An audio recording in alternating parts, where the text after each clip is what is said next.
So you guys know that Yemen used the Arab Spring to turn into a completely different country, right? So much of Yemen is timeless. The stark beauty of its environment and its architecture. Its rich culture, which has much more credible links to the time of the Quran than any of its neighbors. But over the past 13 years, Yemen has experienced a complete political revolution.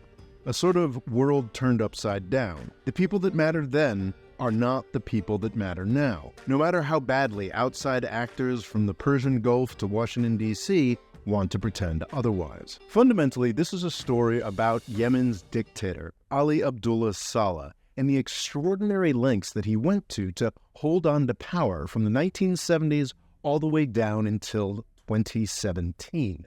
His presidency outlasted the northern Yemeni state that it started in, absorbing the South into a united Yemen in 1990. And as late as 2014, Saleh still looked triumphant. This is where we left him at the end of the last episode of this Yemen versus Empire series. He used a surprise alliance with his old Houthi enemies to not just restore himself to power, but to humiliate his old bosses in Saudi Arabia and Washington, D.C. as well. Saleh's final contortions, prompted by the Arab Spring, twisted Yemen's politics in unpredictable ways. But his entire 40-year career molded Yemen's hierarchy into a brittle construction that has not survived him. So much of the story of Yemen's past decade of war has been about outside actors trying and failing to piece together the shards of what Saleh broke. Countries like the United Arab Emirates and Iran that have been willing to work with newer forces have had much more success in Yemen than Saudi Arabia and the United States, who have spent the past decade trying to live in the world before 2011. To tell the story of the end of Saleh's system and the end of Saleh, we've got to go back to 2010 and the fairly successful dictatorship that had run Yemen for over 3 decades. As we've laid out in earlier episodes, Ali Abdullah Saleh sat at the top of this system, working closely with Sheikh Abdullah al-Ammar and Ali Mohsen, his most trusted general. This troika was a dictatorship, but it had a logic that worked for a while. Each of the other two men represented a key part of Yemen's power structure. If you spend 10 minutes Googling Yemen, the first thing you'll learn is that it's a tribal society, and the al-Ammar family was at the head of the powerful Hashid tribal confederation. Yemen was also a military dictatorship, and Ali Mohsen spent 50 years at the heart of the country's military. Outside governments and businesses had deep economic ties, not just with Saleh, but with the other members of the Troika as well. Yemen also has a much deeper and more serious tradition of elections than most of the other countries in the region. These elections were always managed to an extent, and they always had the same result, Saleh victory, but there were real national political parties with offices all over the country. The General People's Congress was more Saleh's political party. The Islah Party was more affiliated with the al-Ammar family and later with Ali Mohsen. Islah also derived a lot of legitimacy from its association with Islamism, which was a growing factor in Yemen in the 1990s and 2000s, much like the rest of the Arab world. Over the course of 9 years of war, Saudi Arabia has been able to benefit from the support of almost every element in Yemen's 2010 power hierarchy, including the remnants of Saleh's party and family power left behind after his death in 2017. But even with all of that support, Saudi Arabia's 2015 invasion has been a complete failure. In the next episode, we will tell the story of that full decade of war, but in order to do that, we have to understand just how completely Yemen's old power structure has been wiped away. And that's what we'll talk about today. In early 2011, as the Arab Spring uprising spread out from Tunisia, President Saleh thought he could manage things. He had successfully danced on the heads of snakes, as he put it, to maintain and expand his presidency through 30 years of chaos. In January 2011, he even got more ambitious, attempting to revise the Constitution to give himself another presidential term. Noticing the role that Tahrir, or Liberation Square, had played in the downfall of Egypt's regime, he smugly filled the Yemeni capital's Tahrir Square with an encampment of his own well-paid supporters. Saleh quickly realized his mistake. Other squares in Sana'a and public squares throughout the country quickly filled with diverse opponents of his regime. It was an extraordinarily hopeful time. After 3 solid decades of Saleh's cruelties and manipulations, all of Yemen's diverse factions were ready for change. This included Yemen's established, more or less tolerated opposition parties like the Islamist Islah Party, as well as more dynamic elements representing both North and South. Women played a significant role in the uprising, including journalist and human rights activist Tawakkol Karman, who won a 2011 Nobel Peace Prize for her efforts. By March 2011, it was clear that Saleh was in serious trouble. This prompted a huge mistake. On March 18th, regime supporters opened fire on a group of mostly peaceful protesters, killing at least 45 people. For decades, Saleh had ruled Yemen in partnership with General Ali Mohsen and the Al-Ammar family, the leaders of the Hashad Tribal Confederation. This arrangement had been fraying for years, mostly over succession issues, as we covered in the last video.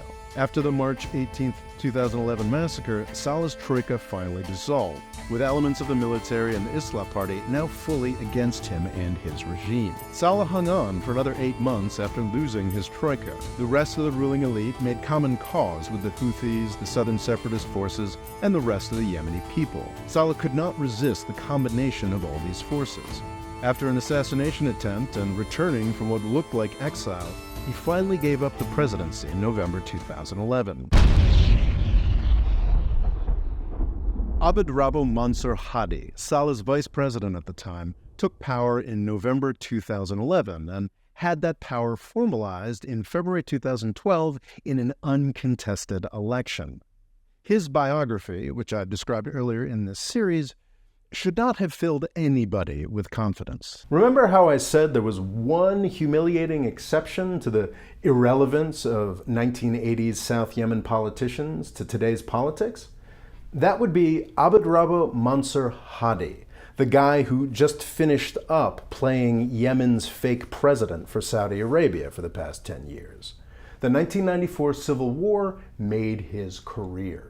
Hadi had been on the losing side of the 1986 massacres in the south, so he fled to North Yemen. In the 1990s, Saleh wanted some sort of political legitimacy for his pillaging of the south, and Hadi became his willing tool. As Yemeni Minister of Defense, he oversaw the crushing of his southern home. In 1994, he was rewarded for this betrayal with the position of Yemeni vice president. He held this position as Saleh's puppet until 2012, when he turned on Saleh and became Saudi Arabia's puppet president. Despite the fact that Hadi was widely loathed throughout Yemen, the United States liked him, because he was even more willing than Saleh was to let the United States bomb Yemen for counter-terror purposes. The Obama administration's point man for the Yemen crisis wasn't anybody who cared about development or democracy or Yemen's future. It was John Brennan, a counterterrorism advisor to the president, who later became the head of the CIA.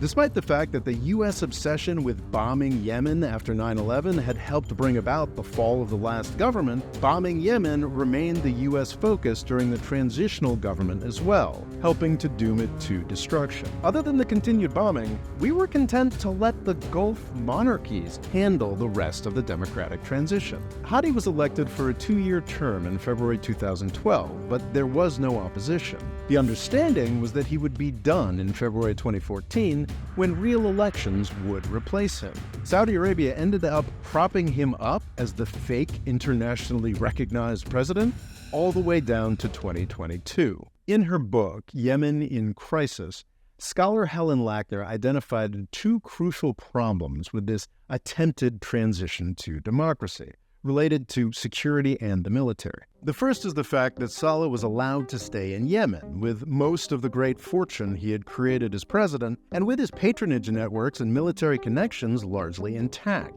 The new president, Hadi, was more independent of Saleh than many had initially expected, but with his military appointments, it seemed that Hadi was just trying to replace Saleh's network with a network that was directly loyal to Hadi. Yemen desperately needed to make its military less central to government if democracy was going to have any chance. But the U.S. prioritized our relationship with Yemen's military over what was best for the country, as we do pretty much everywhere else. Fighting al-Qaeda was supposedly so important to us that a weaker Yemeni military was unimaginable.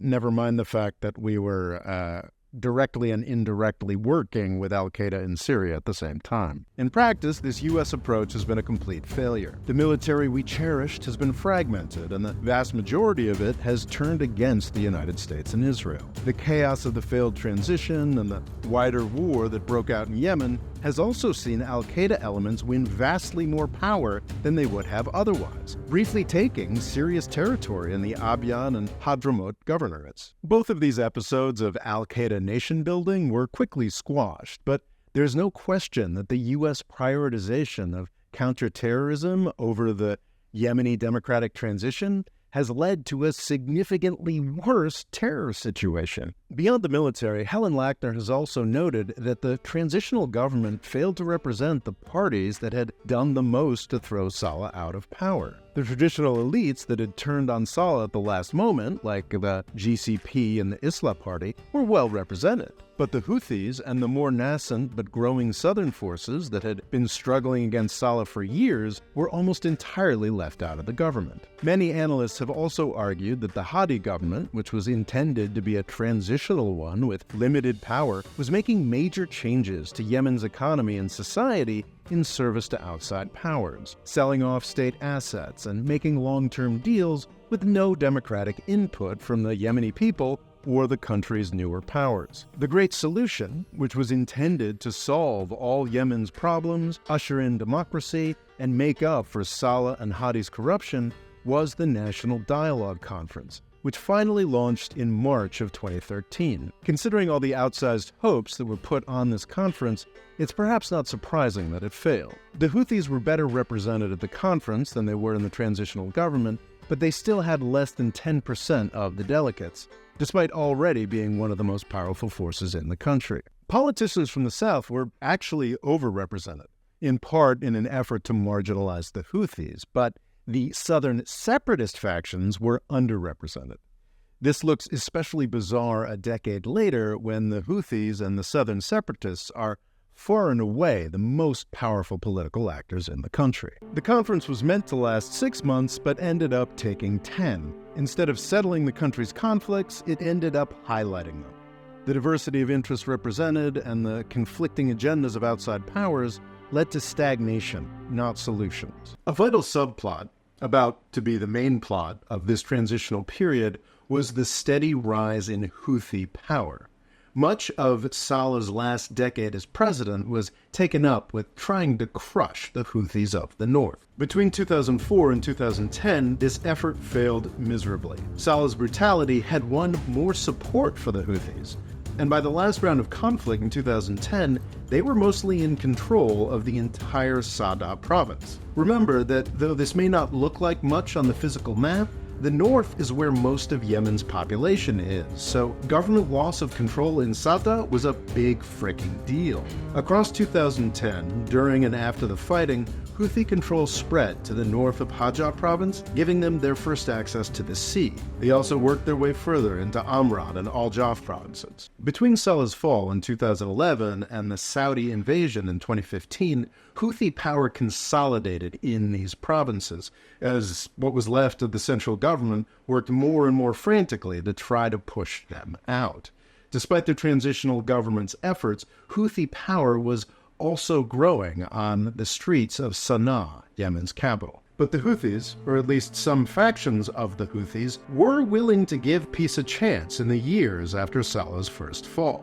They attempted to rebrand as a more official political movement, giving themselves the name Ansar Allah. They sent representatives to the National Dialogue Conference, including some of their most experienced leaders. Many of these Houthi leaders, who were willing to give peace a chance, ended up getting assassinated. It's never been fully established who did the assassinating. In January of 2014, the NDC closed with the murder of another Houthi leader and the announcement that President Hadi's term in office, which was supposed to end in February, would be extended for another year. Shortly after the end of the NDC, President Hadi announced his solution to the autonomy issues that the Houthis and southern separatist movements had newly made a priority. Hadi's plan, splitting the country up into 6 regions, was unacceptable to both movements.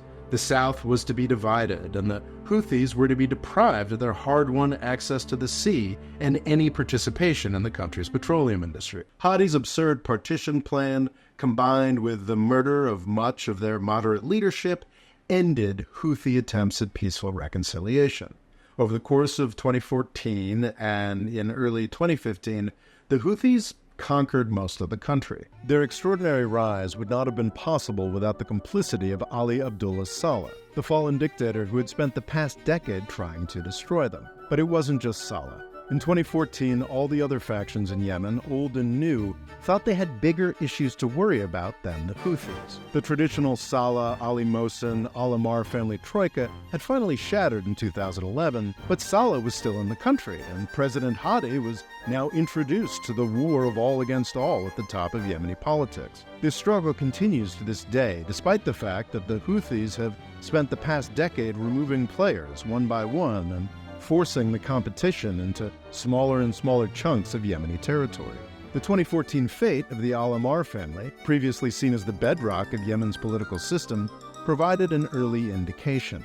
In February 2014, the Houthis completed their takeover of Amran province, the heart of Al-Ammar power, and that family has never recovered.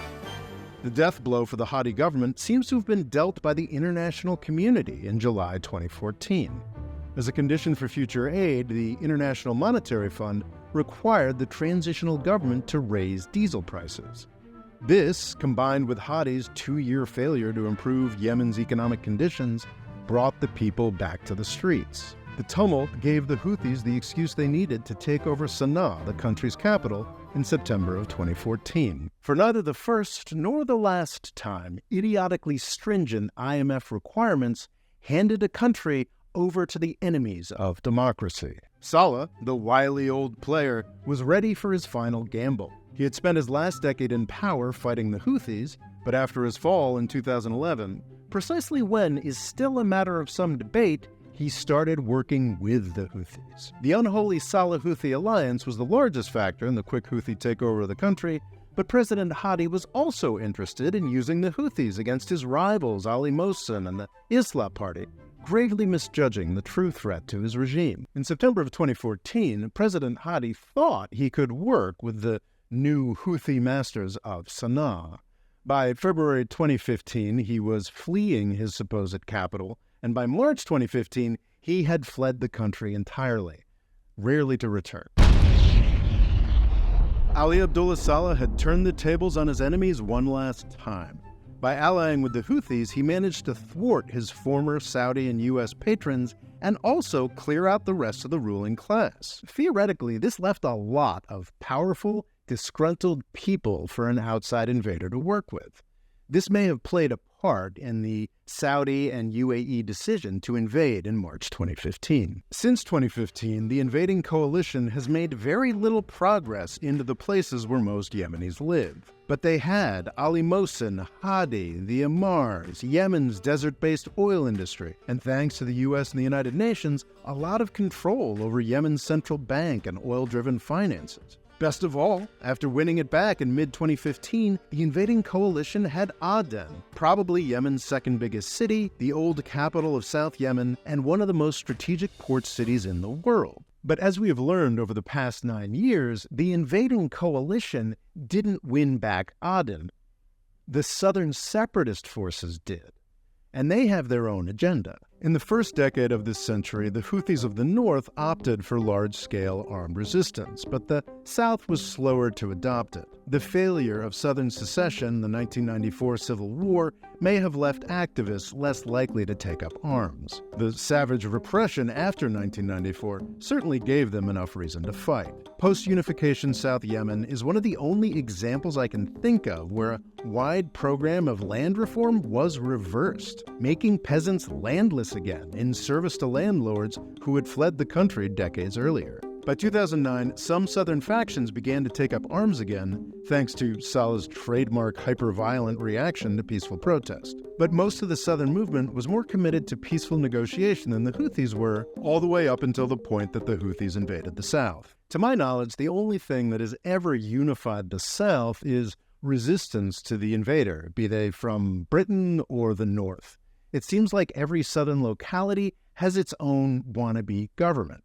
I'd be a much bigger fan of the idea of southern secession if the new South Yemen weren't likely to quickly break up into multiple competing or even warring mini-states. Aden is by far the most populous and important part of the South, but in recent years, as Aden has established its autonomy under the Southern Transition Council, the other southern provinces have only worked with it intermittently. This is not because of loyalty to the Saudi proxy government, but because each region wants its own autonomy. They are only loyal to a Yemeni or foreign government if it serves that goal. Unlike the Houthi territories, which have a unified government, the mostly southern territories of the internationally recognized government have never been more than a fractious coalition, and they have frequently been less than that, fighting amongst themselves. So the limited 2015 victories of the Gulf-sponsored Hadi government weren't about UAE special forces, Saudi planes, imported Sudanese child soldiers, or the remnants of the old Yemeni ruling classes. They were about Southerners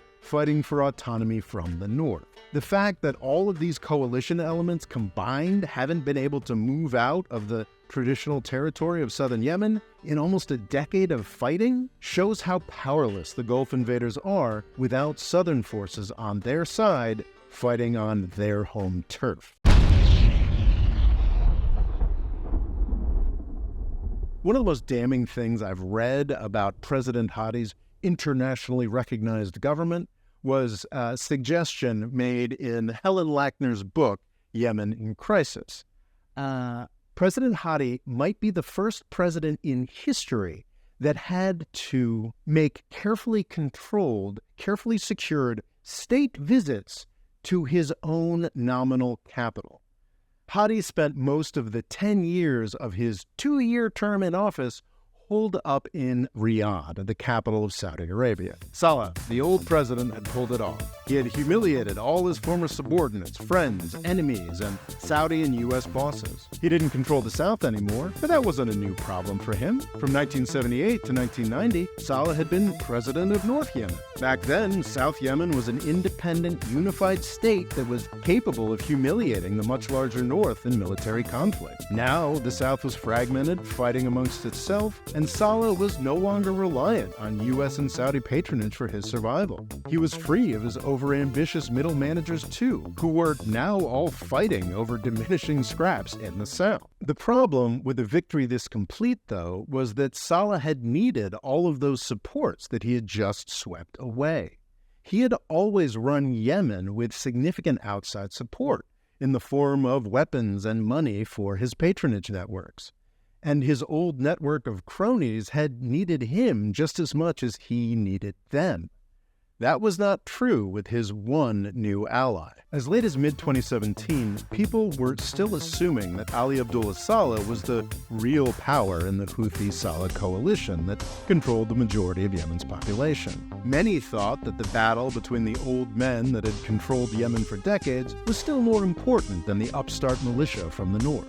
This mistake was made by many Western analysts, and it was made by Ali Abdullah Saleh himself. Over the course of 2017, Saleh's marginalization became clearer and clearer.